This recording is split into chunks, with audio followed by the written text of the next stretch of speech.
Hey, this is Marc Goldberg. Cat is not cooperating. Cut. Hey. Looks like I'm choking him. Okay, take 3. Hey, this is Marc Goldberg. All right, the cat is not going to cooperate, so I'm just going to keep him here. This is Marc Goldberg with Jupiter. And good morning from Marc Vlogs Watches, and I am wearing the Rolex cap that I got from the Rolex authorized dealer as part of the purchase of the watch that I'm going to show you in the quick fist watch check.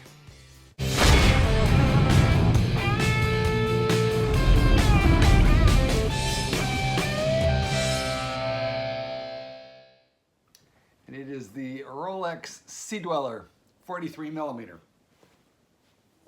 Okay, so yesterday I uploaded a video called I Scratched My New Rolex. It was showing me repairing a scratch, buffing or polishing out a scratch on the Polar Explorer 216570, the 42 millimeter one. And I got a ton of comments and questions and reactions that I kind of want to go through because I think there's a lot of misunderstanding and misinformation about the pros and cons of repairing a scratch or polishing your watch with a Cape Cod cloth. I'm going to drop a picture of a Cape Cod cloth in here so you know what I'm talking about. Okay, so first, here's what we're not talking about. We're not talking about a buffing wheel, a belt sander. We're not typically talking about the type of polish that you hear so often destroys the value of a Rolex, where the edges of the watch. Let me kind of take this one off and show you what I'm talking about. You know, see these. You know, these are the lug points here are quite sharp on a Rolex. The edge of the case very sharp, and when people who are really not good at polishing watches polish them, they polish them on a wheel where they're kind of turning it like this, and these edges get softened.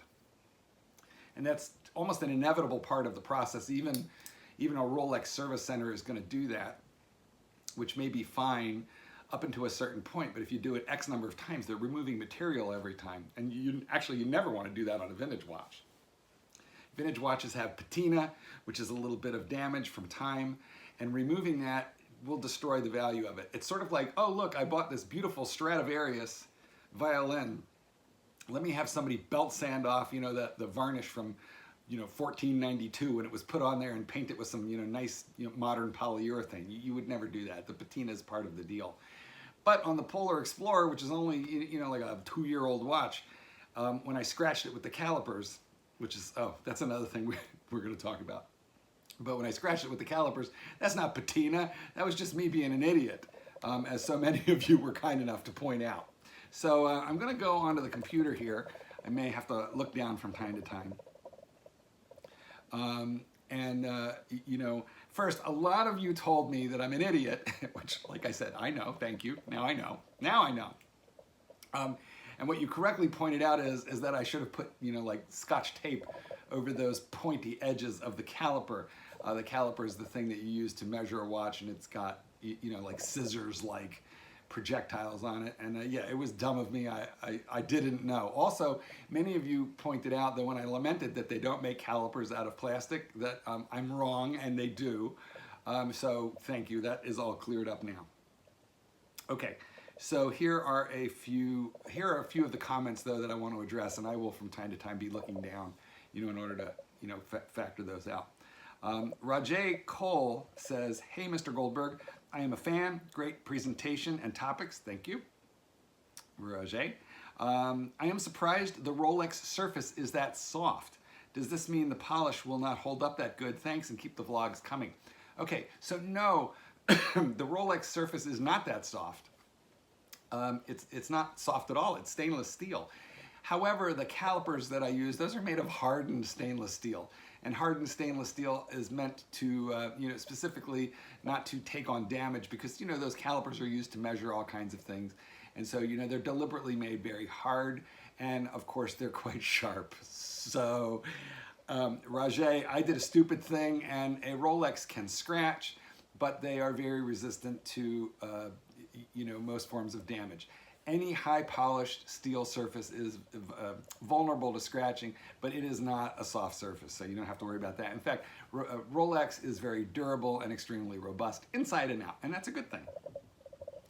Okay, so J.R. Reginald asks, does the Cape Cod leave a finish that matches the Rolex polishing? If it doesn't, I would just learn to love the scratch as a testament to my stupidity. Well, thank you, JR. The testament to my stupidity is the multiple comments in this particular video telling me that I'm stupid. And they're going to be there in, YouTube, the YouTube ether for eternity, so I am unlikely to forget. But let's get to the question, does the Cape Cod leave a finish that matches the Rolex polishing? Variety of people asked a very similar question, and the answer is yes, assuming you do it right. It's going to leave you a mirror-like finish, okay? Which is one of the things that I kind of have to talk about, mirror-like finish. You need to be careful, as I said in the video, you need to be careful that you're not rubbing any of the brushed surfaces. So on this watch, you will notice that the flank of the watch is high polished, right there, that is high polished. But the links are brushed satin polish, right? So I would be fine rubbing the Cape Cod cloth here, and even actually the sides of the links are high polished, but the face of the links are satin polish. And if I were to rub the Cape Cod cloth here, I would rub the satin finish right off of it. So all those people who said, gee, you're an idiot, you didn't tape up the watch. Well, you do have to tape up the watch, and if you are going to be restoring or working on polished center links, if you're getting on the bracelet, if you're coming anywhere close to the satin finish portions of the watch, then yes, you need to tape off the satin parts with some like builder's tape, masking tape, painter's tape, so that you don't accidentally contact them. And you know what? I did that when I polished the GMT. So in the description of this video, I will put a link to that other video of the polishing the GMT center links and clasp, because you will see how I taped it all off so as not to do damage. Okay, but those of you who were like, raking me over the coals for not taping up the Explorer 2, well, I was on the flank, and it's not really very hard to avoid going over the flank onto the lug. All right, so I was here, not here, and that's easy to do. So listen, if you're clumsy, then okay, you can tape up your whole watch. But if you're on the flank, I don't think you have to, unless you want to be extra safe, or maybe like guys, I told you I'm not good with tools. So okay, that was my problem with the with the calipers on the one hand. On the other hand, I felt pretty safe with the Cape Cod cloth. I have more experience there. And lots of people asking again, do you lose the mirror finish after the polishing? No, actually, you're restoring the mirror finish, because you get all these little, sort of like hairline marks, and by rubbing it with the Cape Cod cloth, you're restoring the polish. Guys, let's be sensible about this thing. I wouldn't do it to a vintage watch. So let me make a whole right here. Do not touch a vintage watch. This is kind of like for the new stuff, and don't get fanatical about it. Don't be pulling your watch apart every 2 weeks, every time you see a little mark. Just once in a while. Let's be sensible about this. I should have taped off. Thank you, sir. I know that. We just discussed it. Somebody, Baron, screaming, whirling dervish, Alex on Miles says, nice right hand action. Thank you, Baron. I appreciate that. Farian7 asks something completely unrelated. If I want to purchase a no-date 2-line sub 14060, where would I find that for sale? Where would I buy that from? I'm going to answer that. I have that watch. I have the M version, which is a little later than the 14060, but still in that exact same family, except for not tritium. And you watch the forums, look at Watch Recon. I think you might have to buy that off of eBay, or you want to go to somebody who trades in watches, like Matt Webb, Kenny Nguyen. These are the guys you want to talk to. And somebody here, John Gentili, says, I use a millimeter ruler, not a caliper, and I get no scratches. Good point. I could have done that. I didn't think of it. Or a caliper made out of plastic. A lot of people said, idiot, why did you have to measure it in the first place? Just Google, the dimensions. Well, I knew the dimensions. I knew the dimensions when I bought it. Who doesn't know that a 216 570 is 42 millimeters?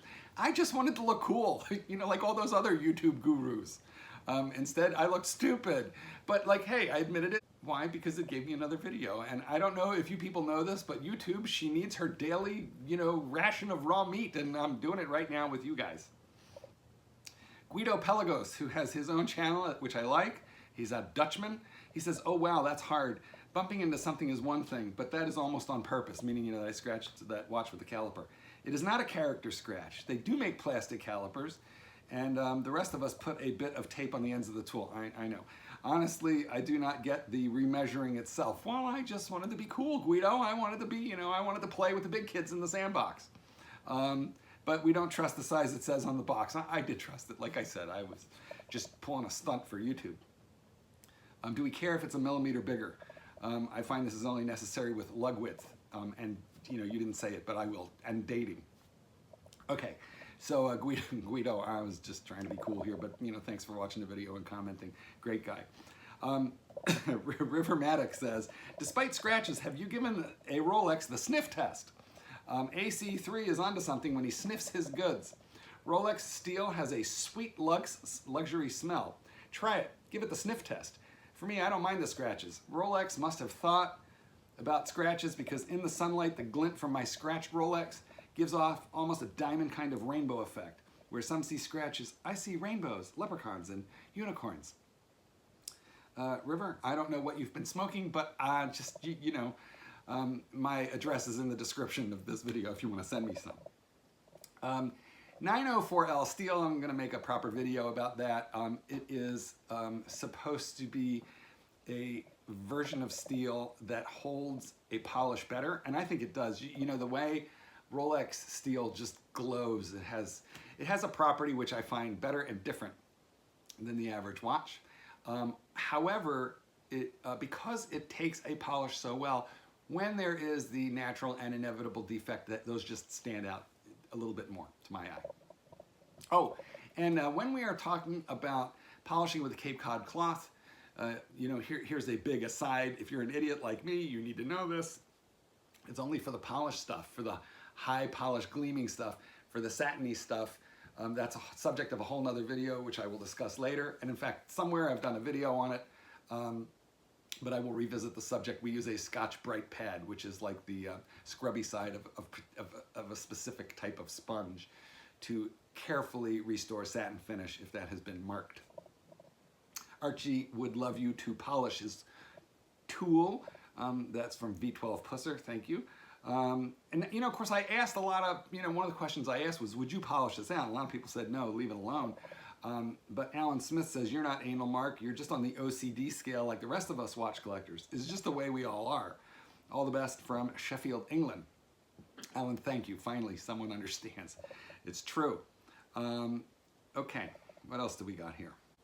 Watch Aficionado says, scratches are fine, don't stress. And you know what? Usually I don't. But if I made the mark doing something really stupid that I can recall, yeah, then it bugs me and it's got to go. Jason Moon says, why the hell do you need calipers? Who cares if it's 42 millimeters or 42 point whatever? Jesus, man. Well, Jason, I scratched my watch so you don't have to scratch yours. I'm here in the trenches for you. I do it for you, my public, my adoring public. Let's see, what else do we got here? Hashim Habib, my good friend from Hyderabad, India, says, hey Mark, I hope it doesn't look too polished now. It doesn't. You're not going to over polish with a Cape Cod cloth unless you're a complete maniac, which, you know, I am in some ways, but not with a Cape Cod cloth. I'm careful. I'm just playing with you, man. Great vid. I rest my case. The Polar Explorer was a great choice. Always wear it in good health. Hashim, you are a man, you are a man and a gentleman and a scholar. Thank you, sir. Let's see, what else do we have here? The Gorn says, don't go using the Cape Cod cloth on your balls. And by that, he means my ball watches. Better you soak them in disinfectant. There's news about that. I am back to having only one ball, but that's a subject of another entire video. RP925 says, Scotch tape those calipers before you do it again, you crazy loon. Now you tell me. But it's a good point.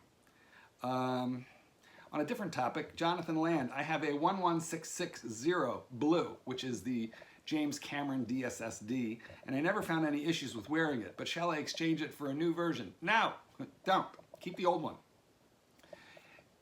If you do an exchange now, you're actually going to lose money, and you will be giving up the old original, slightly, small mistake that Rolex made. Rolex doesn't make any mistakes, and I just feel that original version of the James Cameron is likely to be slightly more collectible than the newer version, particularly because, I love when I use that word, particularly because they only made it for a pretty short period of time, and we don't know how long they're going to make the new one. They could make many, many more of the new one than they did of the old one. So keep the old one. Don't be crazy.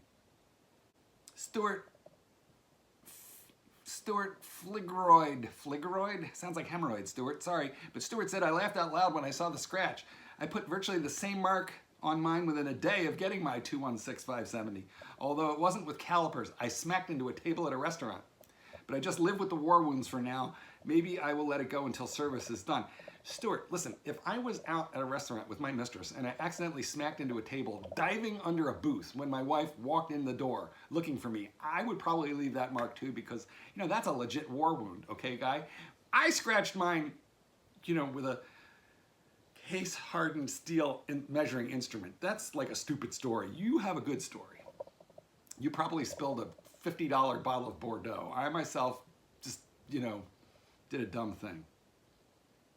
Shane Mason says, why would you even measure the watch? You would know what size it is by factory measurements. Yes, Shane, true, but I'm here for you. I'm here to do stuff with my watches for you. I'm here to double check. How would you have known that the 42 millimeter Polar Explorer 2 is not actually 42 millimeters, but 42.23 if it weren't for me and, my throwing myself on my sword for you, Jason? I do it for you guys. Okay. Joseph Tater, like Tater Tot, which is probably your nickname in high school. Sorry, buddy. Great informative video, Mark. I just ordered Cape Cod cloth for the bracelet on my Yacht Master. Those are scratch magnets like your Batman. Again, if you've got a watch with polished center links, do not just wing it, rubbing on the bracelet with a Cape Cod cloth. In that case, you do want to tape off those side links, as you will see in the video that I stuck into the description. All right, we're just going to read a couple more of these. Ronnie Paul. Come on, Mark, you're not supposed to polish a watch, especially a Rolex. It's sacrilegious. Listen, that is not necessarily true. I mean, if you have to make one hard and fast rule, never polish a watch, fine. I get that rule. The cat, he's very happy. I understand that rule. I get it. But there are nuances here, okay? You don't polish the patina off of a vintage watch. So Dr. BBW, the most decorated, employee of the month at his Costco, chiropractor extraordinaire, he has a 50-year-old Daytona. You do not polish a watch like that. Cape Cod cloth, scrubby, you don't touch it. You just gently, work on it with a moistened sponge. Okay, natural sponge, grown in the organic sponge beds of Bali. All right, you have to be careful and delicate with watches like that. But when you're dealing with a new production model and you've got a little bit of a mark on it, and if you're, careful, I know I'm not necessarily the guy to talk about how to be careful, but if you're careful, yes, you can remove scratches from your own, current model watch. That's not a problem. And in fact, by the way, if you go to the secondary market, those are all cleaned up. All of those watches are cleaned up. So, and the reason is nobody wants to buy one full of, the other guy's marks from calipers or, banging into restaurant tables. And the Goran, he says, you need to watch more TGV and less Pluta. TGV covers the caliper ends in clear adhesive tape. Well, I know that now. But I don't watch too much TGV or I would have to cover my eyes with duct tape. Okay. Listen, guys, that's, there's probably 1,500 more comments, on this video telling me what an idiot I am. I know. I think I've got this under control now. I want to thank you for being with me. But remember, in the comments section of this video, don't tell me I'm an idiot, because I already know that part. But if you want to put questions for the mailbag, the type of vlog that we're doing right now, go ahead and stick them in the comments, and we will, endeavor to answer some of the better ones soon. So there's that. Also, I will be shooting the occasional shitter watch with a gun, and you can send me your shitter to the address below, and I'll shoot it for you. Also, if you have some kind of cool swag, a company hat, a t-shirt, size large, or other company stuff, for a shout out, you can go ahead and send it to that address. Just don't send anthrax. Guys, please like and subscribe, do all that stuff for me. I appreciate it. Otherwise, it's just me and a cat, and I don't want to end up the crazy cat lady. It helps me when you subscribe. And yeah, let's do this again. Marc Goldberg, peacing out. Paint the sky your favorite color.